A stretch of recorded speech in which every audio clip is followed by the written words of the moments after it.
Good morning, good morning. It's Wednesday Wisdom with Stephanie Pinto. Good morning, Stephanie. We've had a slow start because I was putting clothes on the line. Totally forgot. But that's okay. I'm allowed to. That's being authentic. So today we're going to be talking about, how do we just put that? Emotional intelligence, the revolution that we needed. The parenting yes. we needed, I think. Yeah, the parent revolution that we needed, I think. Yeah. And it is so true. And I just want to congratulate you again. I'm going to say it straight up. Stephanie on the weekend launched her Chaos to Connections first book over there. Yep. Did you want to bring it down? And oh, yep, awesome. And very exciting. It went to Amazon #1 in quite a few categories, didn't it? Yeah. They list you in a maximum of 3 categories or rank you, whatever. And yeah, it hit the first one and then the second and then 3. And I think one of them is emotional mental health, which is a great one to be in, homeschooling and parent participation in education, something like that, which I'm not sure. And if I remember correctly from one of your posts, you actually bumped Brene Brown off. Yeah. Which I'll claim it, but it's to do with like activity and clicks and views, and recent activity is kind of Trump's like long term, which is, I guess, it's to give new authors a bit of a leg up and to put it out there. So she will get back to like the top spot. Yeah, but that's still nice to be able to say, right? Screenshotting. That's so cool. I'm just going to quickly go on and check. So isn't it so true? Emotional intelligence is so needed in today's society, and in parenting in general, but in society in general, right? We can have really high IQ. What's IQ stand for? Yeah, so the emotion, like the intelligence quotient is IQ, and that's the old style, like been around for 100 and something, 100 years, testing IQ and testing how intelligent you are. Yeah. Problem solving and, logic and stuff like that. So even now we still do IQ assessments, and we do it on kids and stuff, cognitive assessments, to kind of see where they're functioning. But we kind of look at IQ as one, I don't even want to say one half. Like it used to be IQ and EQ. EQ is your emotional quotient, so your emotional intelligence, kind of use that interchangeably. But like you said, like people can have a high IQ. They can be like worldly intelligent and really smart and academic and things like that. And yet you do not want to be around them. Like they are aggressive, or they're blunt, or they're rude, or they're talking about themselves, or they don't have empathy and care about what's going on with you. They are poor communicators. Like they have, there's so many other sides or facets to being successful in life, like as an adult, but as a kid too, like in relationships, because we're all built, like, we're all built around and in and woven into relationships. And if we don't have good relationships, wow, like we can be the smartest person in the room and we are unhappy. And there, I just saw a statistic recently. I know I actually saved it on my desktop on a little note because I was like, this is huge. The US CDC, like where they get their statistics, it came out that self-harm among 10 to 14-year-old girls has quadrupled in the last 12 years. Wow. Relatively recent. I don't have the exact sort of reference, but I typed it quickly. The US CDC came out with that. Self-harm among 10 to 14-year-olds has quadrupled in 14 years. And I get that there's social media and there's a lot of change and like lots of stuff going on, but holy shit, that makes me go, that we have kids who are unable to deal with the level of emotion or stress or anxiety or fear or anger that they're feeling, and they go to those extremes. Yeah. Extremes, rather than, like, this is what I say to people if I'm doing a webinar or a workshop. Emotional intelligence is a proven protective factor against anxiety, against depression, against turning to substances or drugs or alcohol to deal with uncomfortable emotions. Because if you can express, like, if you can allow those, and if you can sit in them, and if you can, like, learn from them, and or if you can share them with someone like a parent or a friend, and you can work through and process them, why would you need to go to those lengths? You wouldn't. Yeah. Yeah, absolutely. It's mind-blowing. Absolutely. And it's so true. Like, I remember I was in my late 20s, maybe mid 20s. I knew a couple of really highly intelligent people, and I just couldn't, this is before I understood the difference. I couldn't understand, if they were so intelligent, why they behaved the way they did. And, you know, like, why they was, you know, like, one of them holding on to some really stuck beliefs, you know. And it's so true, right? The difference between IQ and EQ, and society is leaning more, but, you know, was so it favors it was so geared to IQ is the key. And, you know, we're, you know, putting our children into preschool, having to know this and this before they even, you know, all of these things that they need to know to stay, you know, to keep up with the other kids, the Joneses, you know, like in the classroom. You know, not having that opportunity to rest. And, you know, I actually spoke to my brother yesterday, and he was saying, oh, you know, we'll talk tonight because, you know, my niece has got to go to taekwondo and then she's going swimming. And I went, wait a minute, like, she's only just started preschool. Oh, no, grade 1. What is it in New South Wales when they go to kindergarten? Yeah, kindergarten. Yeah, in kindergarten. So she's just started kindergarten, and I spoke to him about it. I'm like, when's the rest? And he goes, no. She does that. We've stopped her doing dancing, and she's got, you know, one day that she goes and hangs out with Auntie Elsie, and then she's got, you know, 3 days that she hangs out in the weekend. I'm like, okay, I'll rest and I won't have a go at you, you know, because so many kids are, you know, like, you've got to perform, you've got to be as good as everybody else. And you know, to get a good job, you've got to start in kindergarten, and rah, rah, rah, rah, rah. And it's like, holy crap, like, when do they rest? When do they reflect? When do they pause? When do they play? You know, all of those things that are so important to emotional intelligence, right?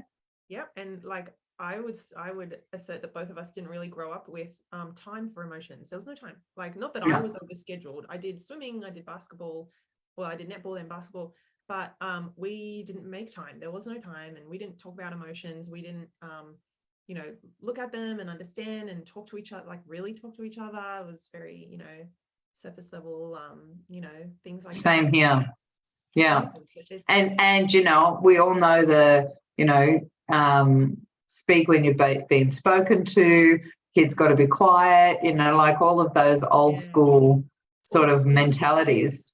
All of those messages come under that old traditional paradigm of, which is quite the opposite of the new conscious parenting paradigm, which is kids should be seen and not heard, and should be spoken to, and they're, you know, speak when they're spoken to, and should be quiet, should be obedient, should be compliant, should be, you know, not disrespectful, not challenge parents, not say no to parents, not ask why. Like, a lot of typical kids' behavior and the big emotions that kids have, a lot of that typical stuff was, like, seen through the lens of, like, misbehaving, they're being naughty, they're being manipulative, they're being, you know, limit testing and button pushing and blah blah blah blah. Like, emotions goes, actually, we understand what emotions truly are, why we have them, that it's actually very normal and very natural and actually very valuable. And if we can learn to, like I said, acknowledge them and accept them and honor them and learn from them, then, you know, it can actually be a superpower. Like, emotional intelligence can. Yeah.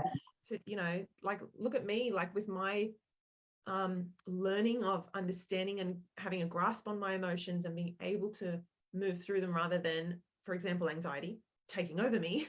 Like now I have been able to stand up in front of people and speak and share my work and reach more people. And that would have just been contained and never come out if, like, I literally, there's a chapter in here called the emotionally unintelligent girl, because that was me. Yeah. Oh, so I can do, the same. I can look back and, in a way, I think that emotional intelligence should be valued over, like, of course we want to keep a whole rounded, but emotionally intelligence can run you in your life so much more than intellectual intelligence, like you've got so much more scope to move and grow and experience and, deal with relationships and, that really emotional intelligence in a way is what I'm teaching. Because it's spiritual intelligence and emotional intelligence are so interwoven. Like, it's almost one and the same. Like, I know there's lots of differences and bits and pieces, but imagine like people is, we have to, I think, word this carefully, because I can recognize that people like you and I who may not have, like, we don't have the tippity top of the IQ. I'm not the best in my field of parenting and emotional intelligence. I'm not the most, I don't have a PhD. I'm not the expert, but I don't need to be, because I have, with my emotional intelligence and my confidence and my self-awareness and my, like, those traits and skills. They create this wholeness. I actually say to people on a regular basis, like, I don't know what's going on in the planet, and yet because of my spiritual and emotional intelligence, I can sit with the best of them and understand what's going on, because I can watch what the emotions are and the energies, where they're going, and it's so powerful. Superpower, absolutely. And just looking from a societal point of view, all of the, going back to what the title is of It's So Needed, because, you watch your own personal growth and I love patterns of behaviour, right? I love watching them, and you watch your own personal growth, right? And then the next level up is the family growth or the societal growth, which is a longer period of time. And so you look back at all of the, don't speak unless you're spoken to, and kids should be seen and not heard, and all of those things that we grew up with, which was not that long ago. And then our parents that were even more submissive, like, then on top of that, having women are not equal, and then the Indigenous communities are, and then the women underneath the Indigenous communities, like they're the lowest of the low, like all of these facets that we're watching. No wonder, as that's evolved, we're seeing those percentages of girls, cutting themselves, and boys suiciding, and, like, it's a crazy world out there when we're not given the tools and the skills to deal with our emotions and break those paradigms, right? It's I said to someone the other day, and I've kind of feel like I want to coin that term, is that having emotions is as much a part of being human as having a nose or an elbow or a heart. Like, you can't see it, but it's just another normal facet of being a human being, is that we're emotional creatures, and let's, like, embrace it and get to work with it and leverage it. As we said, like, it's a superpower. And to what you were saying before, I remembered a bit of a quote that I quickly found, because I didn't want to ruin it. But when you were talking about working on ourselves and then seeing the ripple effects out into the family, like our relationships and society. There's a quote from Mother Teresa, and it says, if each of us would only sweep our own doorstep, the whole world would be clean. So that's all we have to do. That's all we have to do. Yeah. We don't have to go and save the world, right? It's in our backyard, right? In our homes. Yeah. And you would see, like, this is the thing with the parenting revolution that we needed. I know, see, because I work with you, you see so many people our age, like in 30s, 40s, 50s, and we are struggling with our own self-acceptance, self-confidence, like limiting beliefs, like things that are trapping us and stopping us from being who we can be because of stuff that we back then back then from our parents. And so it is that, like, if we're not going to revolutionize and change the way we parent our kids, we're going to continue the cycles, and we're going to have adults like, I'm a lucky one in the way I found you and I found emotional intelligence, and now I have broken free to some extent. I'm still, but I've been able to move through that. Like, I would not have. I remember telling you, for so many years I was in that like employee mindset. I did speech pathology.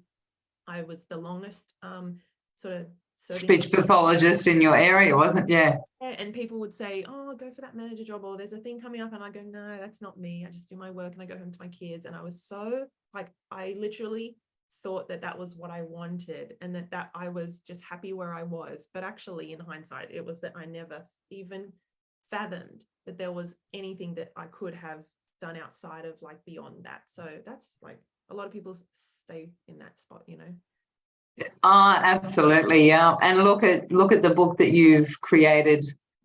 That's going, like already. I mean, I bought 3 copies, right? While I was in Sydney, I dropped one off at the doorstep of my one of my brothers, and he was really wrapped. And I took the other one. I've got to send.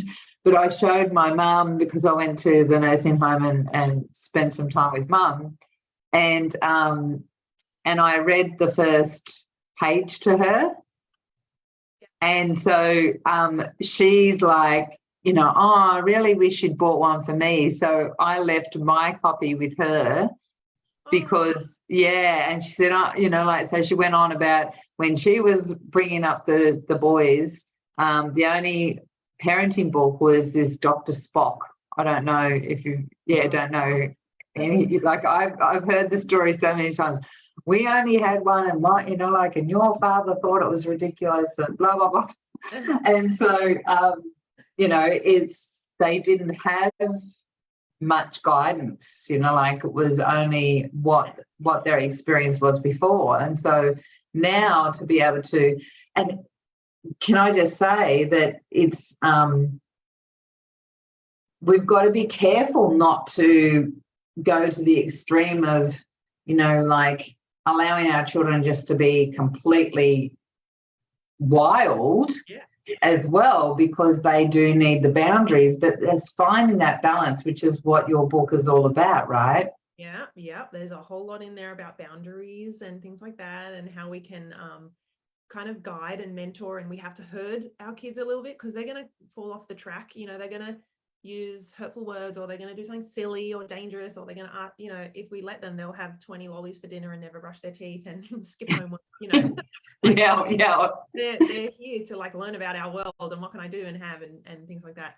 There's a book up here by Gabor Mate, not the one that you were reading recently, the normal myth. The myth of normal. Oh my gosh. Yeah. This is a different one. It's called Hold On to Your Kids, and it does talk about, well, it's all about how the shift from parents, at least one main carer or parent doing the parenting, because of things like, the financial pressures, and after like the Second World War, now gradually both parents are having to work.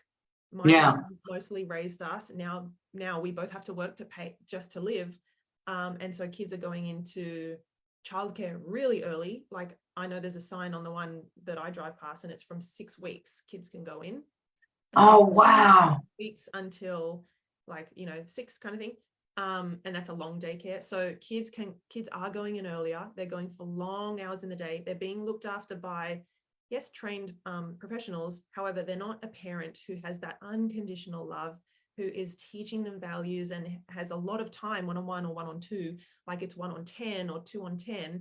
And so this is the thing, they're learning more from peers, like other kids, and watching what they're doing and saying, rather than just a parent instilling. Parent and grandparent, actually, he refers to, like, there used to be before the now grandparents, like, we move away because we can, or jobs or whatever, but now we don't have that familial, like that sort of intergenerational, like, values and teaching and stuff. So, and he's saying it's dangerous. Like, we are seeing kids who are leaning towards their peers to learn lessons about themselves and emotion and behavior and how to act and what's okay and what's not. Like, they're learning all the wrong lessons because kids have under construction brains. They're not fully developed till the mid to late 20s. So they don't have the full gamut of, like, empathy and compassion and, like, life wisdom or experience or patience and tolerance, like problem solving. They don't have all that.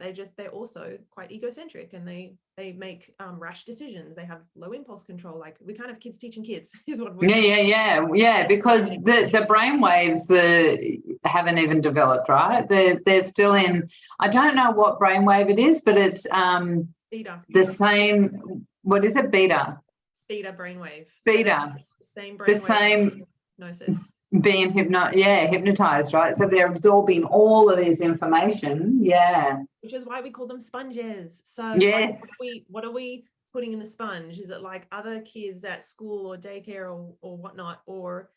And I get this. It's like sometimes there is no choice. Both parents have to work or whatever. So we're not, like, it's not coming from a space of judgment, but this is what's happening. And this is really, parents are losing. It's why it's called Hold On to Your Kids, because we're losing that connection, which enables our ability to motivate or persuade or influence is a better word. We're losing that ability to influence our kids because now they're being more influenced by their peers because they're used to that from an earlier age. Mm-hmm. That's the whole thing.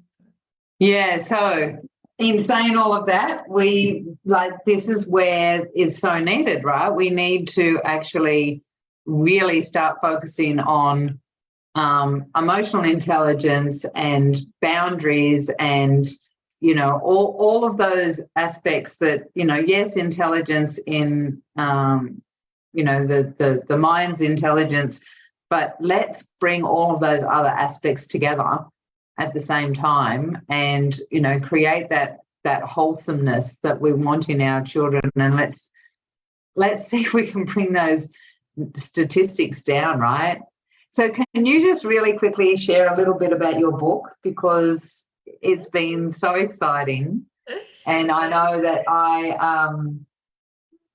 as I said, I enjoyed reading it. I've had my mum starting reading it because, and I can see things like that she's saying, which is awesome. So tell us a little bit about your book. So it is a whole lot of,